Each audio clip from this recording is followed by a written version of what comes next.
Hi, I'm Todd Lee M.D, medical doctor and 2012 IFBB North American Lightweight Bodybuilding Champion.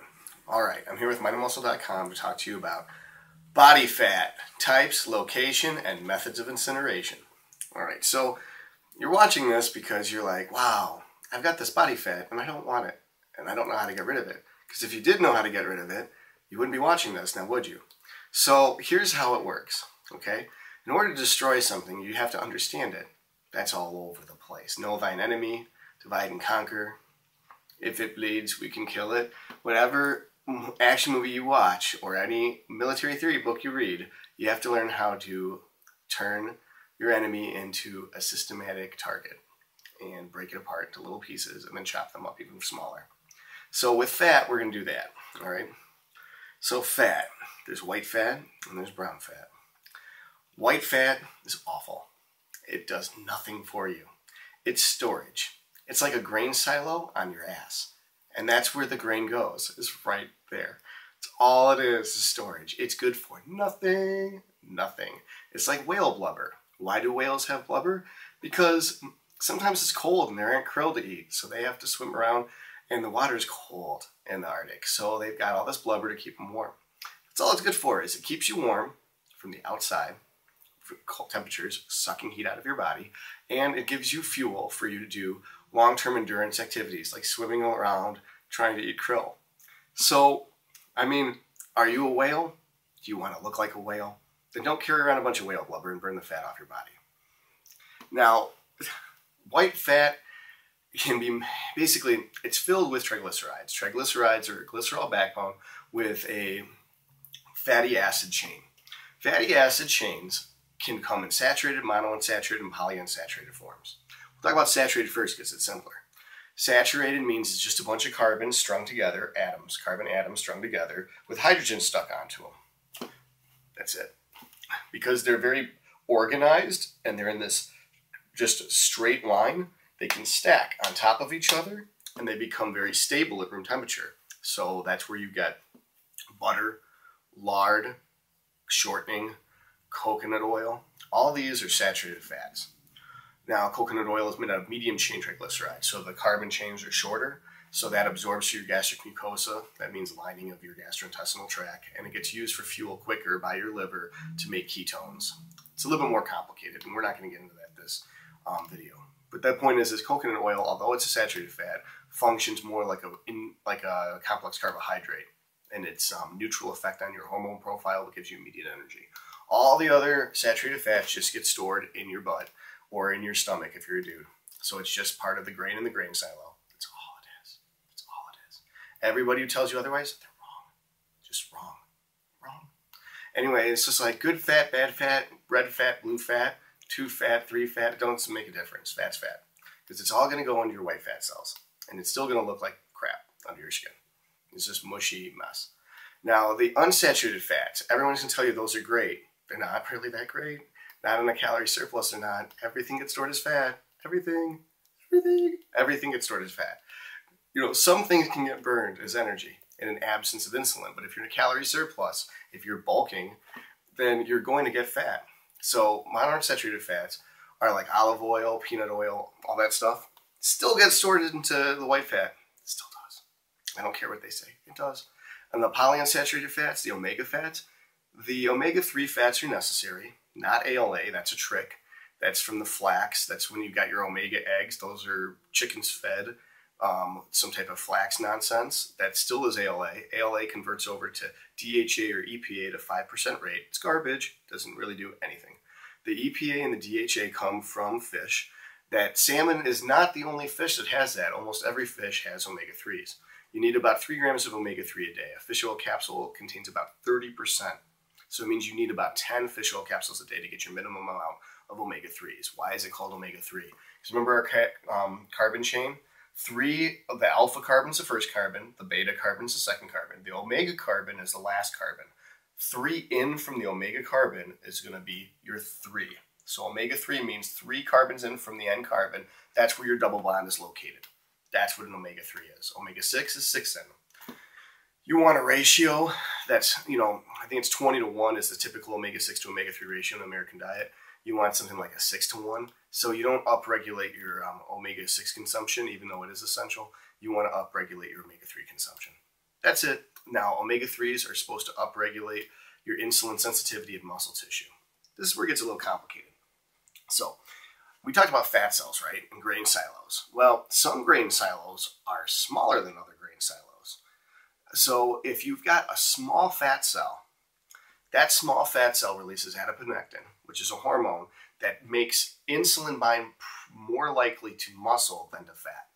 As those fat cells get bigger, they get greedier. They're like, fill me, feed me, Seymour. So what do you call it? They make more insulin bind to that fat cell, and it upregulates the GLUT4 transporter, and more nutrients like carbohydrates and fat get stored inside that fat cell. You're saying, why are carbs and fat? Okay, so glycerol is the backbone for the triglyceride, right? So you got fatty acid chains that come from fat. Then you got glycerol that is made from a carbohydrate. Carbohydrate gets cleaved in half at the glycolysis pathway. Then that becomes a glycerol molecule. I think it's a downstream from pyruvate gets converted to lactate. Lactate gets converted to glycerol, but I could be wrong. So you get that backbone in there. So that's what the insulin does, is it drives carbs and drives fats into those white fat cells. And they just get blubberier and bigger and nastier and uglier. And then they make it so that they get fuller. So the more gets shoved in there, the bigger they get. You'd think it'd be the opposite, like everything else in the body, but no, not fat.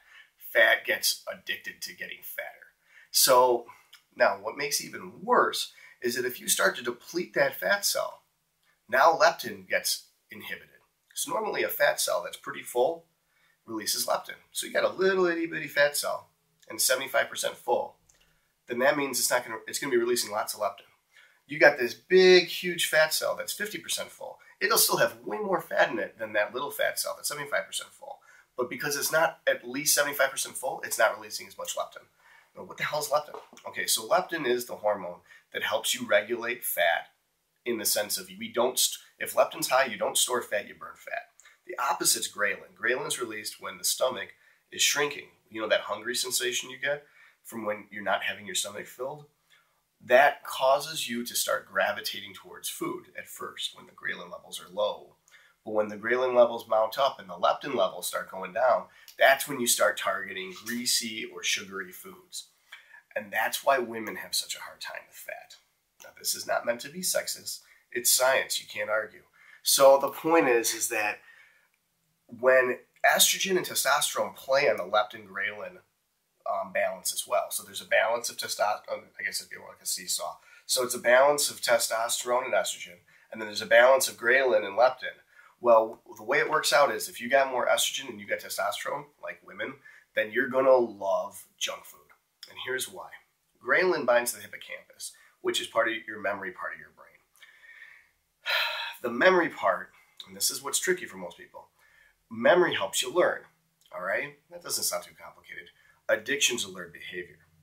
So what happens is if you upregulate someone's memory, let's say you just got a super smart person, they're more likely to become addicted to something than anyone else. People who have addictive personalities tend to be faster learners. They tend to be smarter. No one's craftier than a drug addict that doesn't have their drugs. Those are some smart MRFers. So the point is that it's the same thing with a chick. If you got a girl that needs chocolate, she is going to find a way to get that shit. It is incredible. They're like chocolate sniffing bloodhounds. So what it is the ghrelin binds to the hippocampus.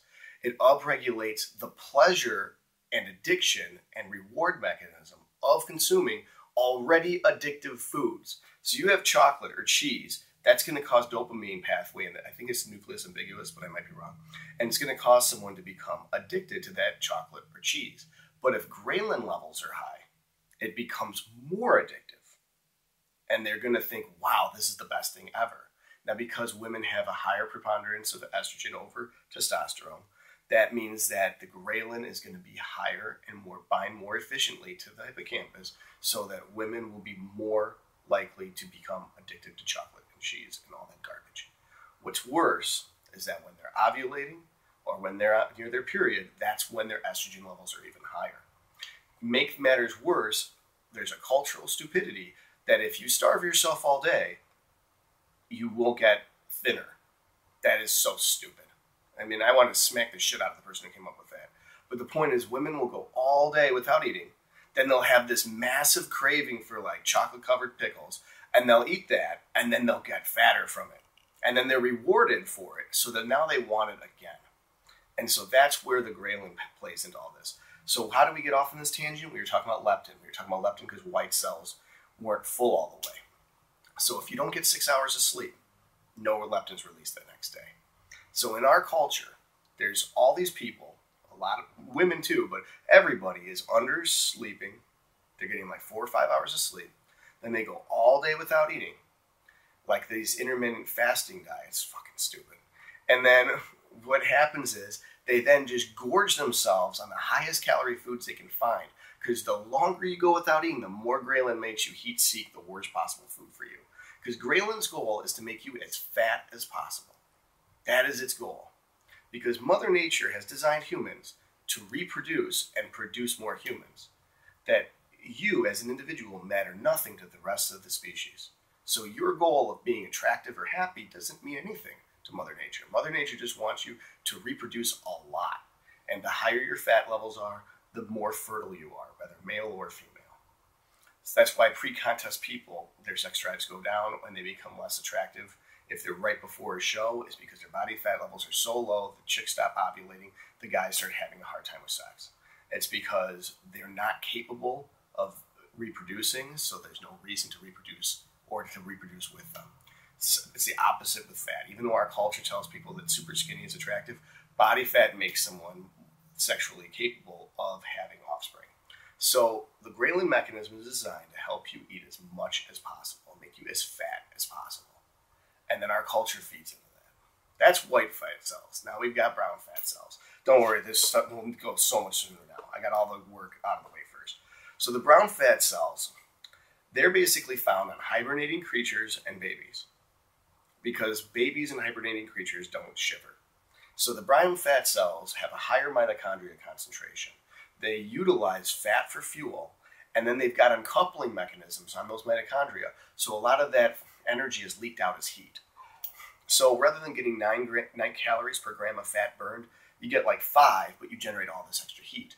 So a baby or a hibernating creature, they're going to generate more heat, and that's going to keep them warm when either they're cold and sleeping through a winter, or it's a baby because a baby can't shiver. So it was believed that as people become adults, they lose their brown fat and turns to white fat. That's not true. With extreme exercise, and no, not Zumba. And if you're lifting colored weights, you're not extremely energetically exercising.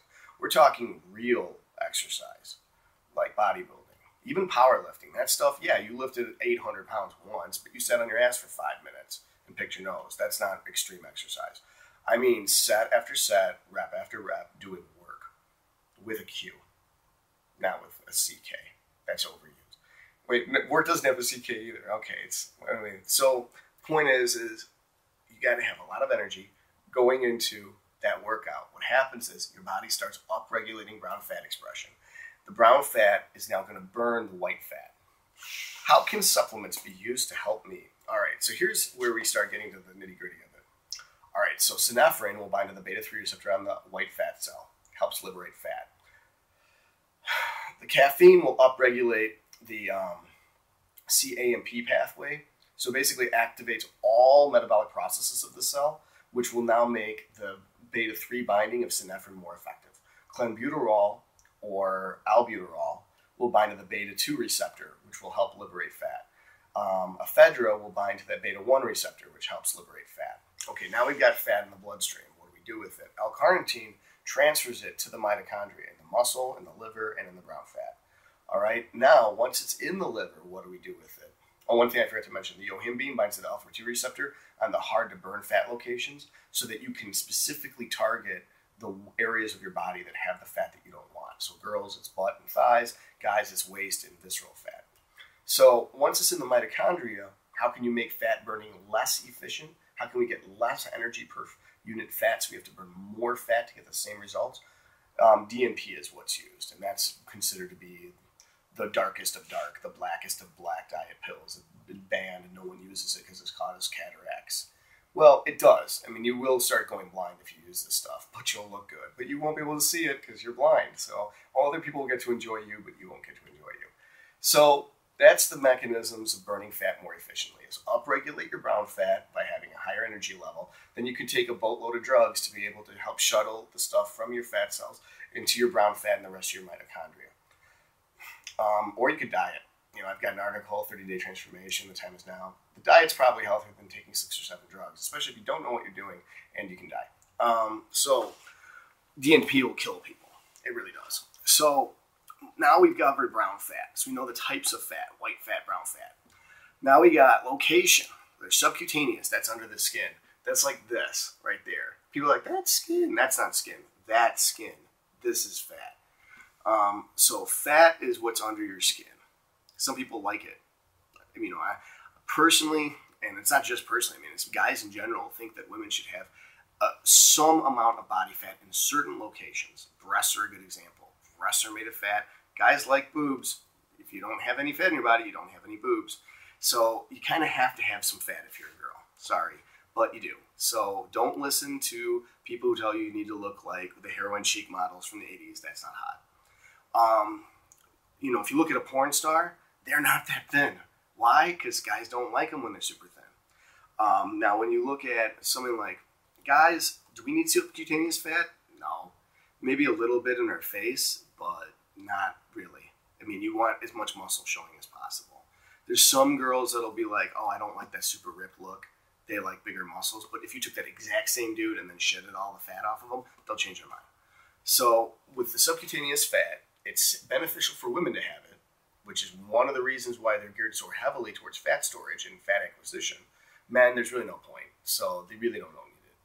The other place that you can store fat is visceral fat, and that's just awesome. That kills you dead. That surrounds all your organs and crushes them. It doesn't really happen to women. It mostly happens to men. That's the stuff that happens inside your abdomen.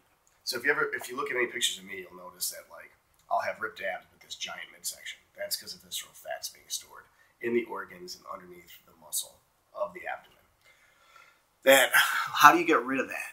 That's a tough one. Basically, remember we talked about insulin sensitivity going down in the muscle tissue once the fat cells, white fat cells got larger, and the white fat cells are primarily sub-Q and visceral. They're all over. So once insulin sensitivity goes down, the tissue that the insulin then starts binding to next is the visceral fat. So if you're in a high carbohydrate diet, if you eat a lot of junk food, you're more likely to store visceral fat than if you're eating just the olive oil type Mediterranean approach. So yeah, it gets stored as fat. The difference is location. So the visceral fat is from insulin insensitivity. So if we turn up our insulin sensitivity, then we don't have as much to worry about. And you'll start to preferentially burn from all locations rather than just from subcutaneous. Now, with bodybuilders who use growth hormone, that's kind of like a unique thing. You know, the GH gut didn't really pop up until GH started getting used. People assume it's because of organ growth, but what about this? Let's take this for instance. You can put GH under your skin, and you can target burning the fat from that location where you put the GH. So a bodybuilder injects wherever's the most fat on his body every time he applies GH, which is usually 2 to 3 times a day. So as he's cutting for his show, he's going to have shredded glutes and a shredded midsection with a higher body fat percentage because there's still the visceral fat that he's not burning. He's just burning subcutaneous. Then he goes into off-season, gains a bunch of fat until he can't stand that he can't see his abs anymore. Then he goes back on GH and cuts again until he can see his abs and his shredded glutes again. But all that visceral fat he accumulated stays. So year after year, his visceral fat increases, even though his subcutaneous gets down to virtually 0. The calipers lie and say that you're at 10% or at 3%, but really you got an extra 10% of your body mass is just fat surrounding your organs. And then one day, just going through the mall, he drops dead, and people are like, I don't know how he died. It probably was from steroids, you know. But it could be a number of different things that are lifestyle related. So with this, the growth hormone injections are not very good for this purpose because you can mislead yourself into thinking you've got a lower body fat percentage than you can, and it gives you a push in the direction of visceral fat, which is the life-threatening fat. And a healthier alternative would be either Degenerate Spray by LG Sciences or GHRP6 or CJC1295. And there's articles on both those, and I think there's videos on them too. on the website. So far we've covered white fat, brown fat, subcutaneous fat, and visceral fat. The last thing I want to point out about visceral fat is nicotine. I have an article on nicotine. I don't know if I did a video on it or not, but basically they did some studies that showed that if you consume nicotine, so they used a patch or they used gum. Obviously smoking is bad for you because you're inhaling poisonous gas and carcinogens, but there's a vapor, one of these guys, that it's liquid nicotine, and if you huff on this while you're in your off season, you'll gain less fat than if you didn't. So let's break the numbers down. Let's say you're going to gain 10 pounds, all right, and you normally gain like 2 pounds of muscle, 5 pounds of water, and 3 pounds of fat, right? And of that 3 pounds of fat, it's 1.5 visceral, 1.5 sub-Q. Let's say you're using one of those. Okay, you gain like 2 pounds of muscle, 1.5 pounds of muscle, a little bit less muscle. The fat, instead of gaining 3, you gain 2. And instead of half of it going sub-Q and half of it going visceral, it might go 1/4 of it visceral. So not only does nicotine in the off season decrease the amount of fat you accumulate, it decreases the amount of visceral fat you accumulate proportionately. So that when you turn around and cut again, you basically don't have to worry as much about the visceral fat. The visceral fat, if it comes off at the same rate as subcutaneous fat, you'll hit closer to 0 visceral fat while you still have some subcutaneous fat. So you'll have a healthier look, and your waist will be smaller. And that's what bodybuilding is all about, having a tiny ass waist and having big everything else, creating the illusion of being a BMF. Anyway, this is Todd Lee M.D. with MindandMuscle.com.